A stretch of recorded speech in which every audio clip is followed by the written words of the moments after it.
welcome to a brand new episode of the Fight Lounge. I'm your host RJ Meads, and on this episode, I will break down and give my prediction for UFC 235 that's taking place this Saturday, March 2nd in Las Vegas, and you can catch it on pay-per-view. The main event is the GOAT Jon Jones defending his UFC Light Heavyweight Championship against Anthony Smith. Kamaru Usman is in a co-main event as he fights the current welterweight kingpin Tyron Woodley for the UFC welterweight championship. We will also see newly acquired Ben Askren making his UFC debut when he fights former welterweight champion Ruthless Robbie Lawler. Before I begin, I want to say that UFC 235 is a stacked card. Like on paper, this is like to be a great show. Lately, and with the more recent pay-per-view cards, a lot of the UFC events are hit and misses. But I think this is an event you definitely don't want to miss. Let's start with the main event. There isn't much more to say about Jon Jones. He's the greatest of all time, and he looked great when he fought Gustafsson last December. Inside the octagon, Bones is a perfect fighter. He has zero holes and zero flaws in his game. Bones can beat you standing up, he can beat you on the ground, and he can win by submission. Bones can make it a straight-up brawl, or he can make it a technical fight. He can beat you wrestling. Not only that, he can defend his opponent's wrestling as well. The only person who could beat Jon Jones is Jon Jones himself. Another thing about Bones that separates himself from any other fighter in history is the way he carries himself. Is even now, if you've been a Bones fan from the beginning, he always talked about greatness. He always talked about Ali because he wanted to be a great fighter. He didn't want to be just a good fighter or a fan favorite. He wants to be remembered as all time. Bones has always brought legacy. And since the last 4 years of suspensions, arrests, and all that, he still is focused on his legacy. And during the interview that just this week, on Fight Week, he said, I still got a long way to go. He wants to not only, be submitted as the greatest of all time, he wants the most wins of UFC history. He also wants the most title defenses in UFC history. So basically, I see Jon Jones just motivate himself with each fight. Because the first time that Bones fought Gustafsson, he took him lightly. And the reason being because he just wasn't motivated. Because at that time, he was the youngest champion in the world. At that time, he beat and dominated any and everybody who they put in front of him. So he thought every fight was going to be easy. And then when he fought Gustafsson and almost lost, that woke him up. And that was the last time anybody came close to beating him. And then when they had the rematch in December, it just showed how much he has grown. Even when you're great, that shows how much more you can grow, which is what Bones said when he, in 2019, when he has beaten everybody, still, unbeaten. He says, I got a long way to go because he finds new things to motivate himself. He finds new things to, make him wake up early, to still make him hungry. Which is what Bones meant when he said, I have so much more to do. And it's crazy because Bones is on the top of his game. But that shows you what type of athlete and what kind of champion he is, Even though you're already on top of the world, even though you're on top of your game, Bones find new goals, to chase after. And Bones finds new ways to improve himself. Now, I don't know much about Bones' opponent, Anthony Smith. I do know that he was signed to the UFC. I guess he was on a losing streak or something. And then he was cut by the UFC. But he was determined and he fought on the, smaller MMA organizations. And he was back on the UFC radar because they brought him back in 2016. And since being back, Smith's record has been 7 wins and 2 losses. And he's currently on a 3-fight winning streak. Now, if that isn't impressive enough, he has 2 wins over 2 legends, Shogun Rua and Rashad Evans. Now, to be honest, Anthony Smith wasn't on my radar till December of 2018. That's when, the only reason I know that is because Smith and Bones was going back and forth at each other during the UFC 232 post show that was on Fox. Smith was a analyst during that show, and he was inside the studio, and Bones was backstage because he just got done beating Gustafsson. And so I guess they was just, doing some little trash talking, nothing too much, because Bones, trust me, he's been enough beef, enough rivals to trash talk. It was nothing. But that clip made me pay attention to Smith, because I was like, this dude might fight Bones soon. Now, I didn't know it was going to be Bones' very next fight, but it made me, take him more serious. First of all, to know who he was, and then once I knew who he was, then I had to take him serious. This isn't a knock on Anthony Smith, but seeing him get a title shot upsets me a little bit, because the UFC Light Heavyweight division used to be the most stacked and most dangerous division in the UFC. But now the Light Heavyweight division is filled with nobodies, including Smith, because I didn't know who he was, and I didn't even take him serious until a couple months ago. It's honestly a knock on the UFC, because the UFC has let the light heavyweight division become what it is today, shallow. The UFC let Ryan Bader, Machida, and Phil Davis all go to Bellator when they should have been right here in the UFC. Anthony Rumble Johnson also retired. The UFC can't do nothing about that, but it just wasn't any talent there. Since this title fight announcement, I've went and watched some tape on Anthony Smith, and I can say that he couldn't beat Rumble, Phil Davis, or Ryan Bader. Maybe he could beat Machida, because Machida is inconsistent. But if Anthony Smith isn't on those guys' level, then he definitely isn't on Jon Jones' level. Bones is more focused than he has ever been, and I think he's trying to work his way up to becoming the UFC kingpin. The unanimous greatest of all time, the number 1 ranked pound for pound champion again, and sit atop of the UFC throne. And so because of that, and because I don't think Anthony Smith is that great, maybe in a couple of years, but again, the division is so small, who else can you give Bones? Cormier's in the heavyweight division right now, and he beat Cormier twice. So, but with that, I got Bones defeating Anthony Smith. I'm gonna say TKO in the second and third round. I see how much heart Anthony Smith has. Because him getting cut from the UFC once is a red flag. I know it's a great comeback story, but most of the time there's a reason why they cut you. So yeah, I'm gonna go with Bones, TKO, second or third round. The next fight I'm gonna talk about is the Robbie Lawler versus Ben Askren fight.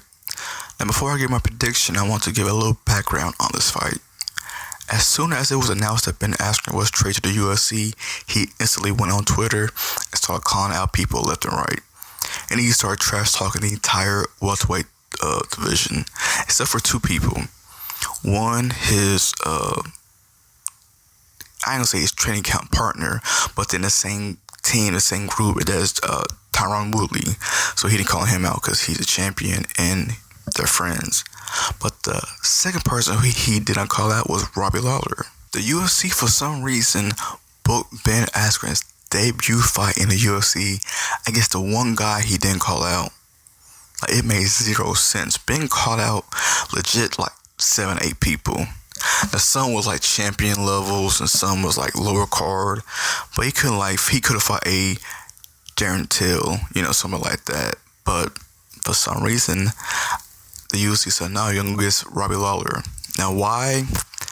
I think the UFC did this because they said, all right, Ben, you're so confident, and you're calling out the whole division.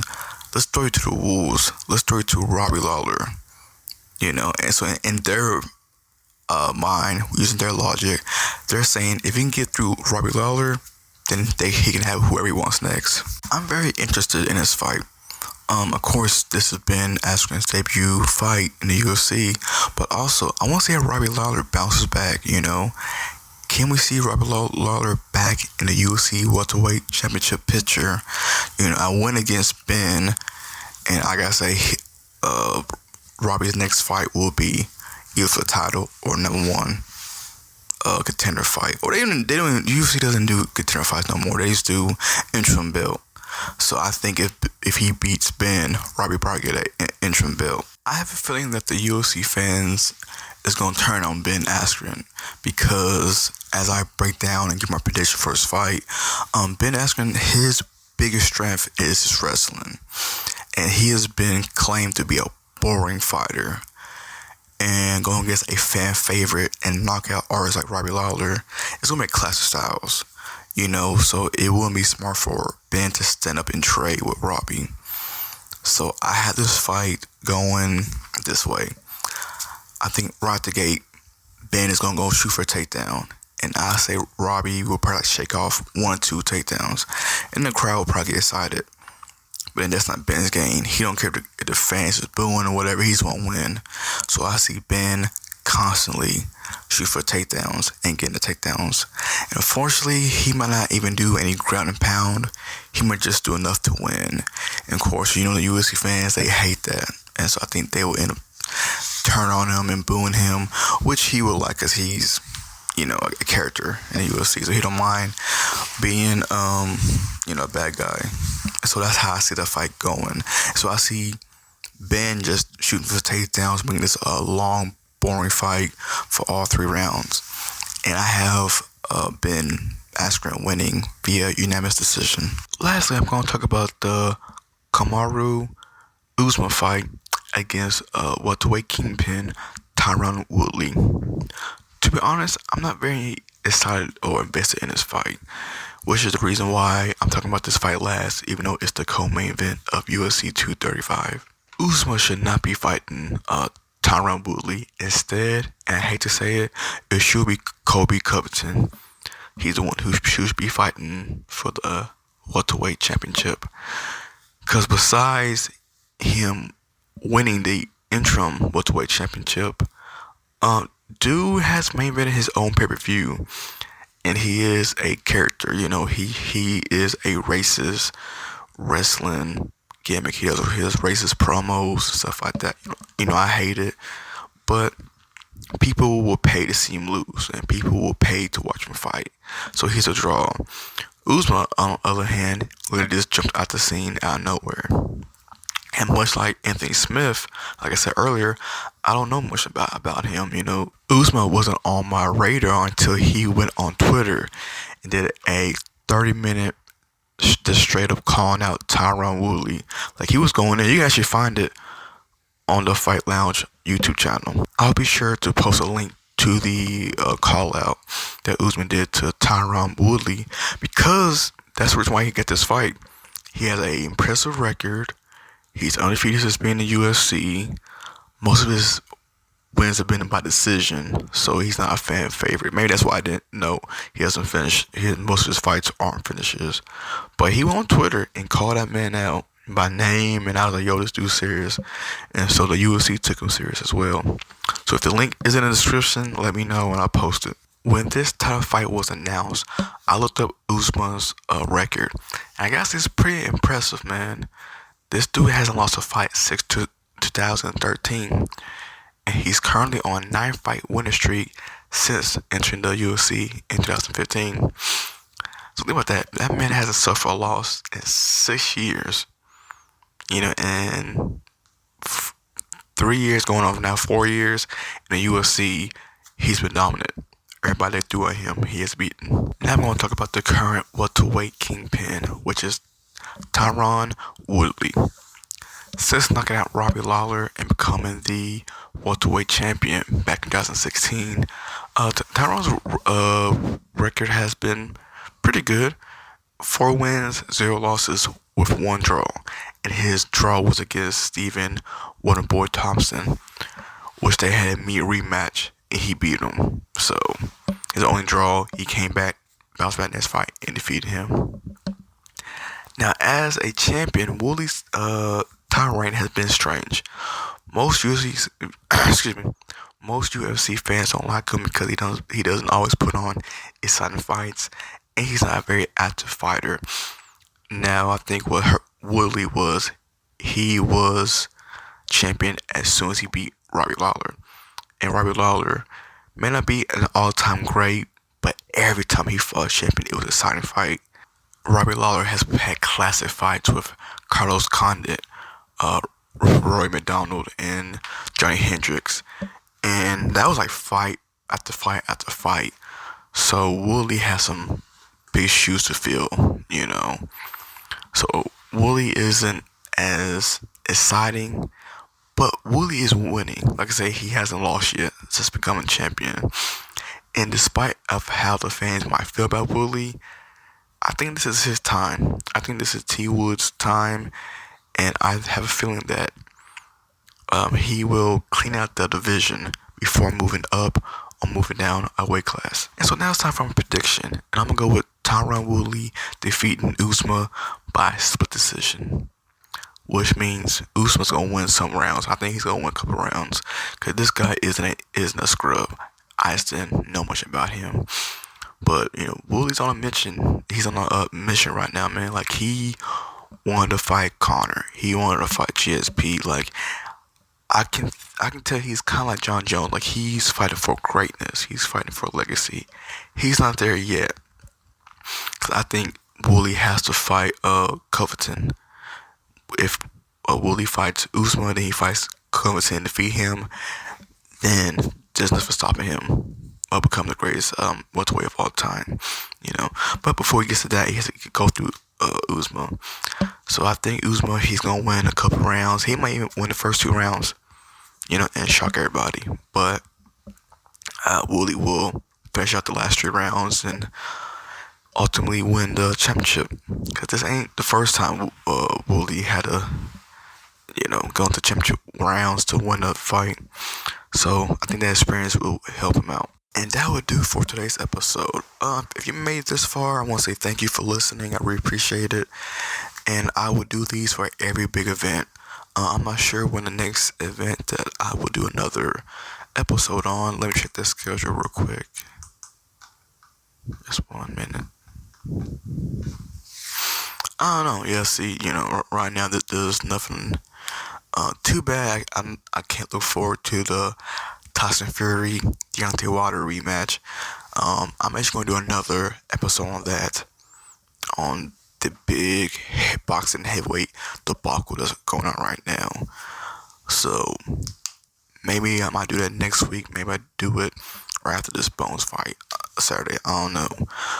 But that will do it for today's episode. And like I said, UFC 235, man, it's stacked. Like, this pay-per-view card is legit. A lot of times this pay-per-views are only top heavy. Like, the only 2 good fights are just the main event and co-main event. Not this time. You know, I can say from all the pay-per-view card, I believe there's 5 fights total on the main card. All 5 fights are legit. You know. So that would do it. Like I said, subscribe to us on YouTube. I try to post daily content on that. And I will have links to the description below to our IG, the Twitter, the YouTube page, the SoundCloud. And right now, this is available on iTunes and Spotify. Wherever you listen to podcasts, you can listen to the Fight Lounge. And so that would do it. And yeah, I'll see you guys next time. Peace.